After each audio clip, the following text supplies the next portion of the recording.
Good evening, global villagers and citizens. Welcome back to another podcast. Thanks again for all the love and the likes. Certainly appreciate it to know that people find the podcast useful and applicable in their lives. So today I thought I'll talk about two of the key personality traits that I think we can work on that will make a huge difference in how we are able to weather life's challenges and obstacles. One being resilience, and the other one emotional self-regulation.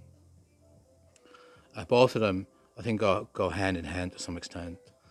And again, both of them are not really applied in a conscious manner as much as they should be to alleviate immediate distress and potentially escalation of emotional responses to it, which often cause more damage and take longer to heal or repair ourselves. So what is resilience, I guess? The way I interpret it is the ability to recover or bounce back from adversity and the challenges which we all have in our lives. Pardon me. Be that work, relationships, finances, health. It comes in all shapes and sizes. No one is immune to them. However, what we can apply is twofold. One is the inherent acquired resilience that we already have, because we have undoubtedly overcome adversity and difficulties in our lives and have recovered. And this is banked in our system, really. So we should know that when push comes to shove, we can deal with it in a reasonable and pragmatic way, but we don't. And we simply see it as, okay, I managed to get over it or managed to get through it or past it, and it's somehow flushed down the toilet. Like we've never actually acquired that ability to do so. So that's the first bit, to be aware that we inherently have resilience and the ability to manage those situations. The second one is that if it happens, that we center ourselves first and foremost, and depending on the severity, of course, that of the challenge or obstacle that comes our way, we have to brace ourselves to some extent that this is going to be difficult, challenging, and painful.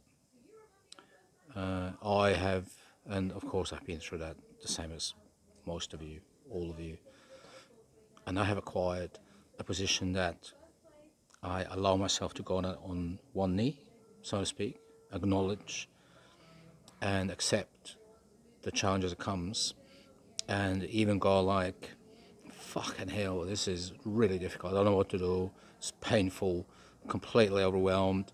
It's difficult. So I'm just staying down here on one knee and weather it, absorb it, and validate it as a real experience to me. What I try and avoid is that it rolls me over, that I go down and, so to speak, lie down, just flattened by it. Because in essence, what it does is that it will take us longer to get up, so to speak. It will take us longer to repair, and it leaves a lingering sort of sense in our subconscious that we will get knocked over again, and it becomes this burden to wear, that we're somehow not able to deal with this in a way that is empowering. Maybe that's the wrong word, but to give us the knowledge that we can get through it with difficulty. Again, I'm not trying to be simplistic, with difficulty, but we have the ability and the drive to get through it. So that's the first thing, that we accept that it will happen, that we acknowledge it but don't embrace it. That's the other thing that I often say to people. because then if you embrace it again, it will roll you, and then you lose your own knowledge that you have resilience, because you see yourself as failing and overwhelmed and weak and all that sort of stuff, which is all inherent part of who we are. But we don't have to go into the pit of emotional responses to difficulties necessarily to see it as an organic, normal part of life. Sadly at times, but of course it happens. This then ties into emotional self-regulation, and they sort of go hand in hand. Like I said, where we have the ability to acknowledge that this is really difficult, but we don't let ourselves get carried away and respond in a way that doesn't matter who you are. All of us, including me, of course, go like, fuck it, it's all too much. It's just not going to work. What's the point? Screw it all. It's all too hard. And if that wasn't bad enough, so to speak, it then also triggers further actions and behaviors that will super emphasize the eventual damage that we have. Like, we treat people poorly around us, we strike out verbally, not necessarily physically, we make knee-jerk reactions, and they can often come at a considerable cost. So his ability to sort of regulate or attempt to regulate those emotions and subsequent responses can have a huge impact as to how we can minimize further damage, and again, just like resilience, to remind ourselves that we actually have plenty of ability that is inherently there because we've already been through it. Life doesn't, is not fine and dandy for anyone all the time. It doesn't happen.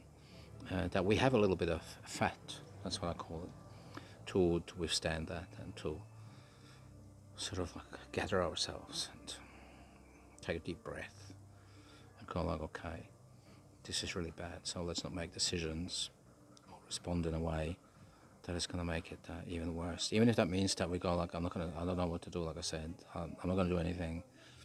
I'm just going to sit with this till I sort of recover from the initial impact.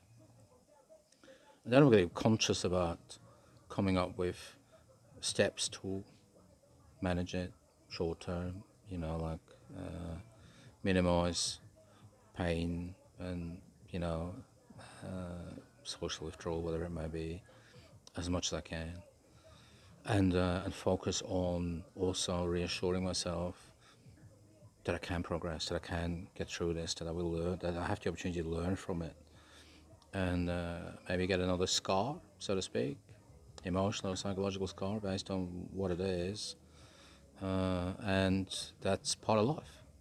Again, there's no sheltering from that, but I think once we assume that role of being prepared to, and I said it before, be steadfast and forthright, and to look at ourselves and to sort of back ourselves inherently, which, is not an easy thing to do, but that we have some kind of underlying self-belief that we can, because we have.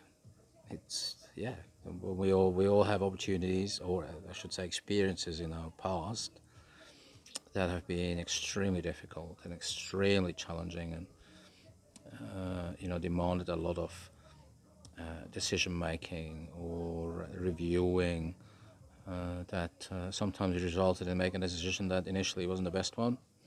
Sometimes it was the right decision, but it's that sort of self-belief in our own ability and our acquired knowledge that we can get through this.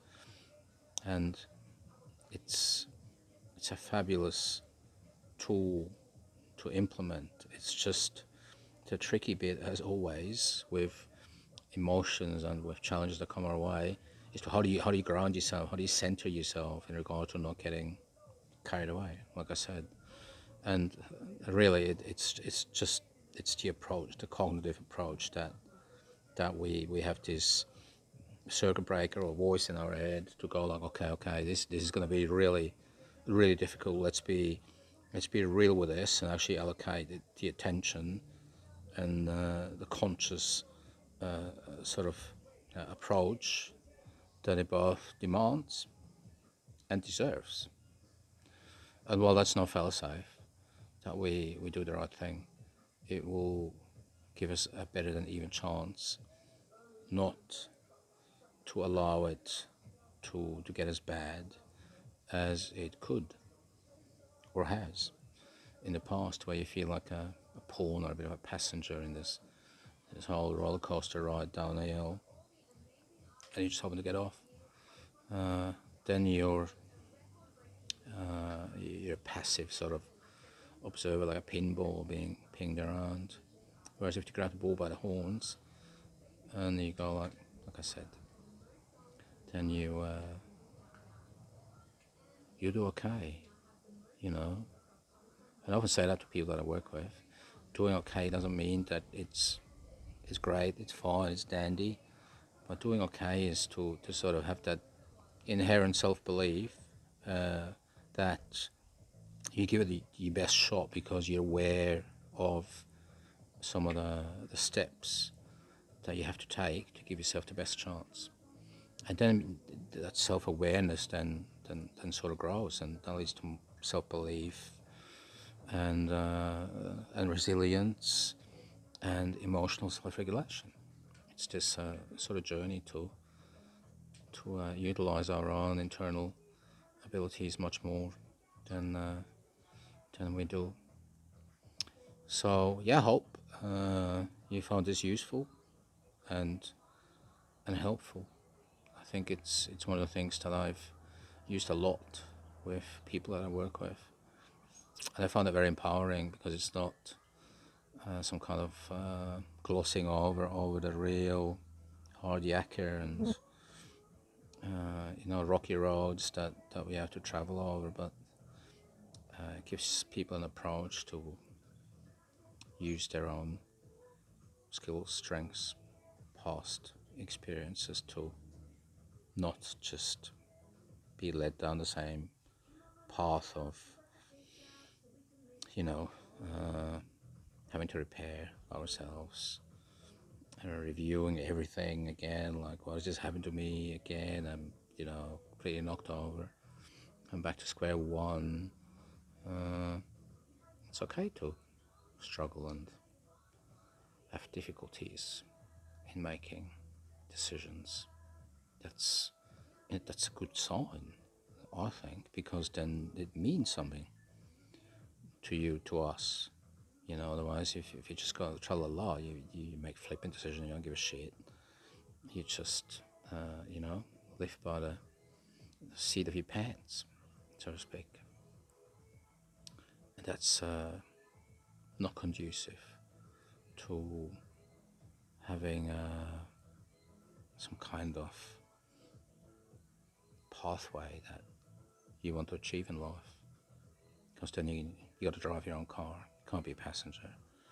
You got to take responsibility and accept the work that entails for personal growth and so forth.